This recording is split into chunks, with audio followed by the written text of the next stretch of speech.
kuney'ncekukazi angilibingelele igama uXolani Pastor Weningi sikhona la kwi-channel yithi umuntu uyaqala ukuvela kuyona i-channel asisho ukuthi sizweke wemukelekile sikhona nje ingosi esikuyo nje la suke siletha khona izifundo nje ezithile ucacisa into ezithile ngethemba ukuthi mhlawumbe kungenzeka ukuthande lokho ukuthatha ukusebenzisa uku-apply empilweni.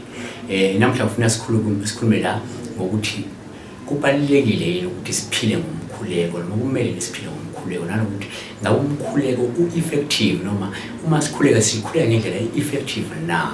Ilokho sizokuthola namuhla nokubheka ukuthi impendulo ziyeza yini uma sesikhulekile noma zifika nini yini futhi engalethi impendulo ngithina. Asiqale la one vele uma singabantu kubalulekile nina bomzokhanyayo ukuthi siphile ngomkhuleko.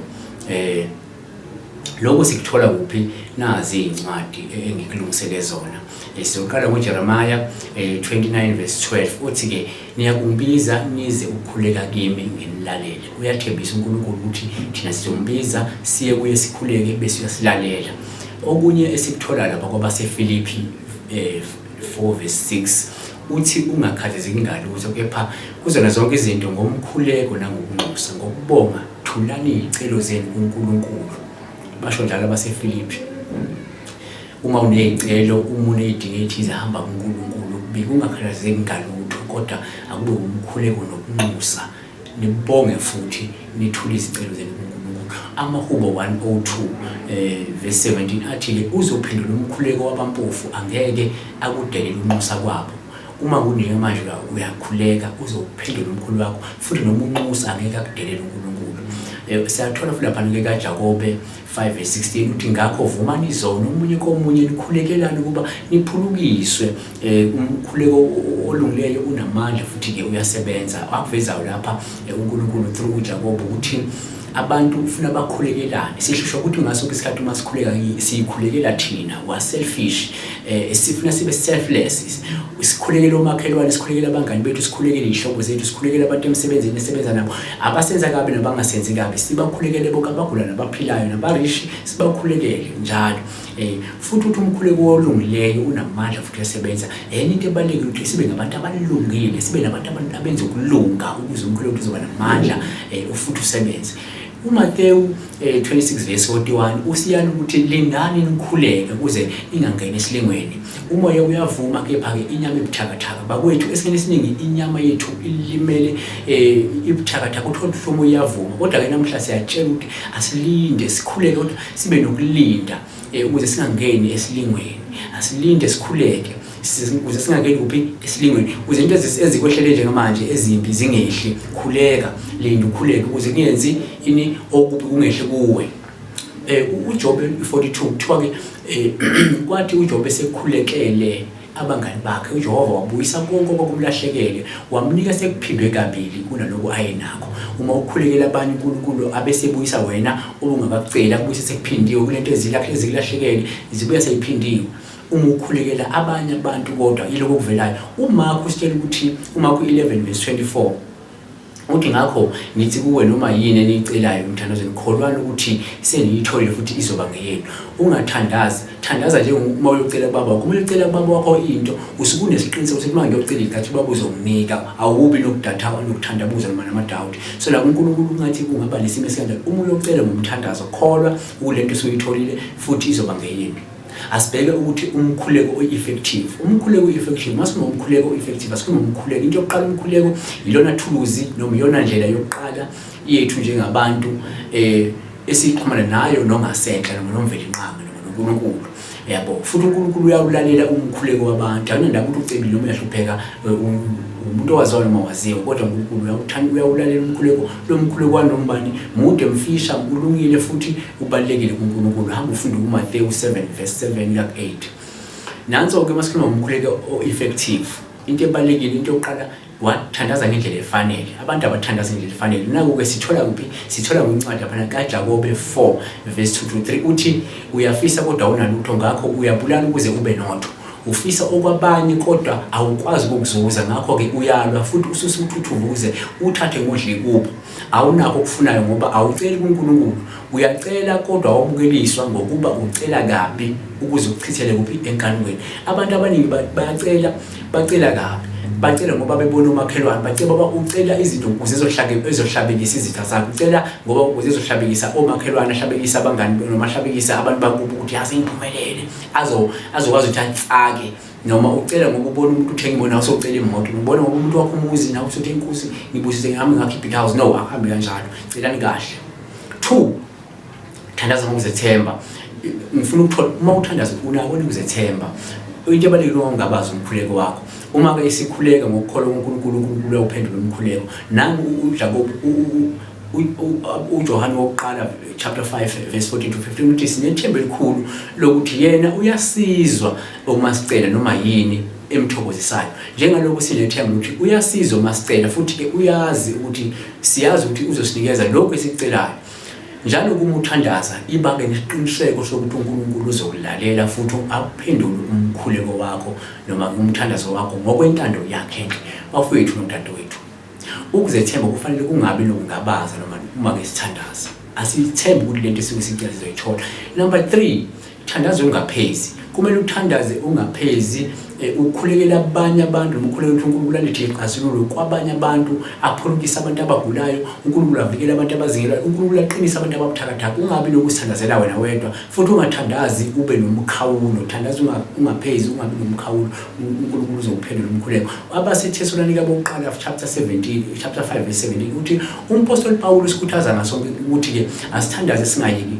Lesi senzo sisifanisa nesokufuna into ethile kumzali, la khona uyicela uze uyithola, uyeke ungakayithola into leyo. So noNkulunkulu uyawuphendula umthandazo, kodwa ufuna ukuthi siqhubeke sithandaze singemi, futhi asikubeke emqondweni ukuthi uma sithandaza uNkulunkulu unawo ukuthatha yebo noma athi cha noma athi linda.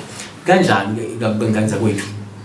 Kanje kuyenzeka athi yebo ngoba bothi kulungile lokusukucela, noma athi cha ngoba bothi lokucela akukhona, noma athi linda ngoba ebona ukuthi kuzofaka engozini lokusukucela, noma isikhathi abakulungile ukuthi ungakhonsiva noma ukuthola into osubuyifuna usanesikhathi esiright.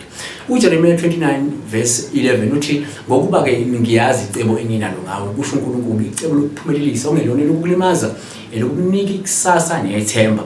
Uma ke uhlupheka, uhlushwa, ukhala, ugula noma bekuzingela impilo yakho ingahambi kahle, lela kulona icebo laNkulunkulu. LikaNkulunkulu icebo lihle. Asikhulume la ngeimpendulo, ukufika kwempendulo. Impendulo nganza kwethu uma uthandazile zizofika. uNkulunkulu uphendula ngesikhathi sakhe. uNkulunkulu uyaqinisekisa ukuthi uzoyiphendula imithandazo yethu ngesikhathi esifanele. AmaHubo 69 verse 13 uthi kepha mina umkhuleko wami ukuwe Nkosi uNkulunkulu ngesikhathi ke esamukelekayo. Ngobuningi bomusa wakho wothando ungiphendule ngokuthembeka okusindisayo.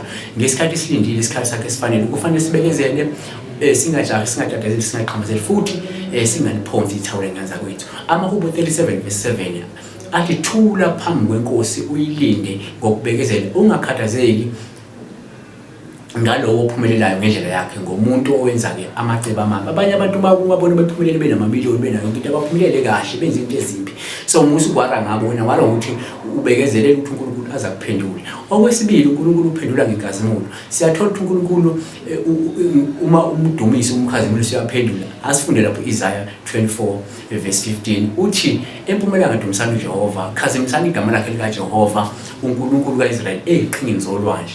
Ilento leNkulunkulu ayifuna. Sometimes akadingi ukuthi sithandaze, ufuna nje simdumise kube kuphela, qeda lethi impendulo. Siyaliwe futhi ukuthi sinikeze udumo uNkulunkulu singawuhlanganyeleke nabanye abantu. Isaiah 42 verse 8 uthi ngimJehova, lelo igama lami, unganike omunye udumo lwami nodumo lwami ethombeni ezibaziweyo. Ukuthi ufuna sikhoze bani? Yena yedwa. Asibheke indlela yokukhuleka effective.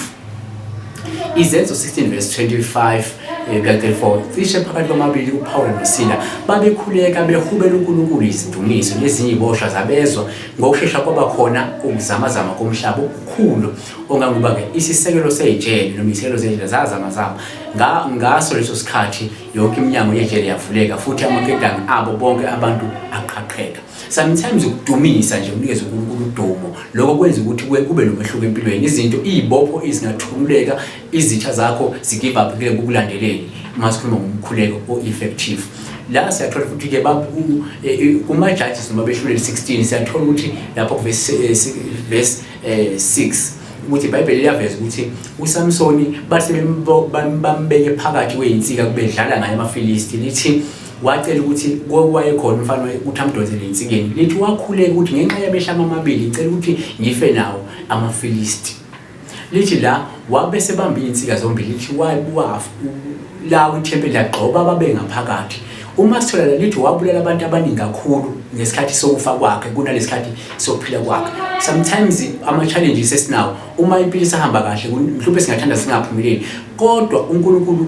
uma uthola ukuthi mhlawumbe kuncane singakwenza noma okungenzeka uma into ziright kodwa lekhathi usuku njalo manje ngene ngigaxele inkingeni mhlawumbe ngene ngigaxele ezilingweni noma kuloko kunzima ngathi ngigaxele ukukhona ongakwenza umuthandaza uNkulunkulu impilo yakhe ingashintsha imangaza abantu abaningi kube netestimony ukuthi mina ngeke ngahlupheka ngihamba ngeenyawo phansi noma ngeke ngahlupheka ngadlela umusi kodwa uNkulunkulu wakwazi ukuthatha restore kwabuya konke lokho sikhuluma ngendaba kaSamuel oqala verse noma chapter 1 verse 10 ka 17 incwadi kaHana uHana lithi wayebonakala ekhihli kunenyembezi kodwa kungazwakali ukuthi uthini kubonakala nje umnyakazo omlomo uEli oyelapha ethi usudakiwe wena athi nowamdaka kwami kodwa bengithulula umoya wami nomphefumulo wami kuNkulunkulu uyalwazi ukuthi uNkulunkulu uyalwazi usizami ngengikufunayo so uthi uEli kuye hamba ngokuthula uNkulunkulu wakaIsrayeli makakunike isicelo sakho osicelile lokhu kuveza ukuthi sometimes adinga ukuthi bangumsindo umemeze ukuze uNkulunkulu akuzwe ngokuthula udlinze ngento esukuyifuna kuNkulunkulu kodwa umdlinzo wakho ubhekise kuNkulunkulu uNkulunkulu ukhale kuNkulunkulu ubhekise kuNkulunkulu ngale ukuthandaza lokhu kungumthandazo ngokwakho uNkulunkulu uyakuphendula wayithola ingane siyathola ingane wayithola uHana ingane leyo uSamuel terms and conditions masikhuleka uma sikhuluma ngama terms and conditions sikhuluma ke ngama terms and conditions njengamanje ukuthi masikhuleka uNkulunkulu uyakwazi ukusizwa yini noma uzosizwa kanjani ngoba yonke into inemigomo nembandela awukwazi ukuthandaza uNkulunkulu but kunama terms athizwe ngakwagcini ama terms and conditions nanka ke sothola la kulama verse lawo uLuka 6 Luka chapter 6 verse 27 and 28 uthi uthando lwezitha kepha ngithi kepha kini nilalelayo ngithi thandani izitha zenu empeleni nenze okuhle kwabanizondayo nibusise abanqalikisayo nikhulekele abaniphatha kabi shuthi lento le ibalekile kuNkulunkulu ukuthi masikhonze uNkulunkulu musu uthanda abantu abakuthandayo wenze kahle kwabantu abakwenzela kahle okuhle yenza kahle wena ngoba wena ungomunye umuntu uyisidalo sikaNkulunkulu abantu mabekuzonda wena uyabakhulekisa ukuthi bayeke lezi zinto lezi yabona ezinye izinto ezibalekile lezi kanti abaseThesalonika bokuqala chapter 5 verse 16 ya ku18 uthi thokozani njalo nikhuleke ningaphezi nibonge zona zonke izimo ngokuba lokhu kuyintando kaNkulunkulu uKristu Jesu noma buyahlupheka noma izinto azihambi kahle kodwa khuleka ungaphezi futhi nibonge isho njalo incwadi ngokuba lokhu kuyintando kaNkulunkulu sometimes we may go through certain rough patches because we need to have a testimony angeke ube ne testimony yoNkulunkulu okhona unless ungene ezimeni ethize bese uphuma ezimeni ethize futhi bese uthi ngake ngahlupheka ngake ngalahlwa ngake ngadelwa kodwa ngenxa kaNkulunkulu namuhla ngutho ngake ngenalutho namuhla ngenezinto mhlawumbe ngake ngingahlonishwa namuhla umuntu ohloniphekile yabona so lezi zinto lezi zikwazi ukuthi zenze ukuthi ube ne testimony kanti nankamanye ama terms futhi abalekile funa siwazi uMarku 11 verse 25 futhi noma inini lapho nimi nikhuleka thethelela nani uma ninokuthula ninokuthile ninakho nomunye ukuze noyihlo semazulwini anithethelele isiphambeko senu enye yama terms aNkulunkulu awavezayo asifunda ukuthethelelana uma kungukuthi negrudge nelomunye umuntu hamba nilungise leso simo leso so that uma uyokhuleka imikhuleko yakhe ingathiwa ngoba imikhuleko umuntu unamagqubu unenzondo abanye abantu ngabafisela ukuhle iyathiyeka indawo abantu abaningi ngako bengaphumeleli empilweni izinto zabo zihamba kancane athi umuntu sengathaza 25 years ayikho akubonakala because asithetheleli yabo imkhuleko esiyathiyeka Matthew 6:6 uthi kepha wena nxa ukhuleka noma ngena enkamelweni uzivalele iminyango ukhuleke kuyihlo osekusitheke noyihlo obona isithekeni uza kukuvuza uNkulunkulu usho ukuthi ngamanye amazwi noma ungathandaza ekamelweni lakho uzokuzwa akudingi ukuthi uze esontweni uthandaze esontweni uxabalase keep it yourself keep it private ngena enkamelweni uthandaze uNkulunkulu uzokwazi ukuthebusa uJohani wokuqala chapter 1 verse 9 uthi uma sizivuma izono zethu uthembekile ulungile uba sithathelele izono zethu asihlanze kona konke usho namanye amazwi enye into eshaya abantu siyona thina masiphila siyona uningi esikwenzayo kodwa we need to confess we need to ukusho ukuthi ngihlulwa ukuthi ngiyangehlula Nkosi ngiyasithanda isifazane uNkulunkulu ngenza isibonelo bakwethu ngiyangithanda isifazane uNkulunkulu ngisize uNkulunkulu uyazi futhi ngiyaconfess ukuthi ngihlulwa yini ubuthakathaka bami weakness yami ikuthanda isifazane uma ngithanda kakhulu iziphuzo lezi babayo uNkulunkulu ngikuveze lo weakness yami kuNkulunkulu ngingayifihli ngingazenza umuntu perfect uJobe 22 verse 27 uthi uzokhuleka kuye futhi uzokuzwa futhi ufeze izifungo zakhe futhi kubaleke ukuthi ukhuleke kuye kodwa ube neunderstanding yokuthi uzokuzwa kodwa nawe feza izifungo zakho uma uzenzile uma unezifungo ezithize kanti uMathewu 6 verse 5-8 uthi futhi lapho nithandaza kumele nibe ngabazenzisi abantu abaningi bayazenzisa ukuthi bayathanda kuma bathandaze emasenibokeni nasemakhoneni emigwaqo ukuze babonwe abanye ngiqinisile ngithi kini sibe utholile umvuzo wabo kepha ke wena nxa uthandaza ngena iqamelweni lakho uzivalele umnyango ukhuleke kuyihlo osekusithekeni noyihle obona isithekeni uzokuvuza futhi lapho nikhuleka ningakhulumi njengamazwi abezizwe ngoba ke bacabanga ukuthi bayakuzwa ngamazwi abo amaningi ngakho ke manje ngafani nabo ngoba uyihlo uyakwazi nikudingayo ningakaceli kuye so lento le isho ukuthi uNkulunkulu one ufuna ungene ube kwi private space uthandaze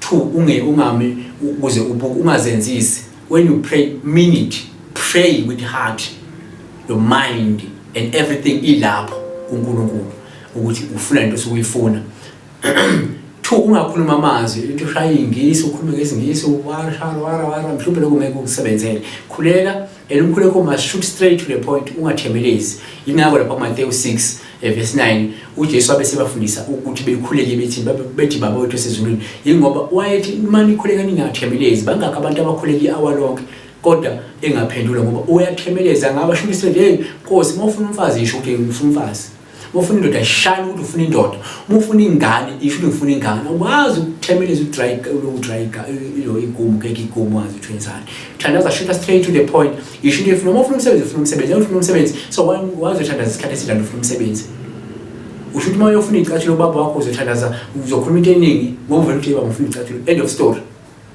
yabo baba mina icathulo zami zidabukile baba mina esikoleni sebayangihleka ukuthi no you don't have to say that man le thing oyishola uyashuta straight baba icathulo sigugile ngicela ukuthi mawuthola imali ungithenge icathulo so the same applies la kuNkulunkulu lento oyifunayo uNkulunkulu uyazi ukuthi uyahlupheka awunandoda ufuna indoda uyazi ukuthi awunamfazi ufuna umfazi uyathi njengoba manje unendoda onayo noma umfazi onayo ufuna ukumshada ufuna ukushada ninamali sicela nje ngendlela ngaleso sizathu ukuthi uNkulunkulu ufuna ukushada manje ubeke ilo nakho icace nje bakwethu kanti uma nayo imibuzo onayo nje khuleka ukuthi ungangibuza I'm willing ukuthi singaxoxa nanoma bengani noma benini ayisebusuku isemini liyafana singaxoxa as long as uNkulunkulu esasiphe ithuba lokuthi singaxoxa elifisela uNkulunkulu lanikeze kona ngiyabonga kakhulu ngakhohlanga ukusubscribe share nalo mfanekiso oqoshiwe amen.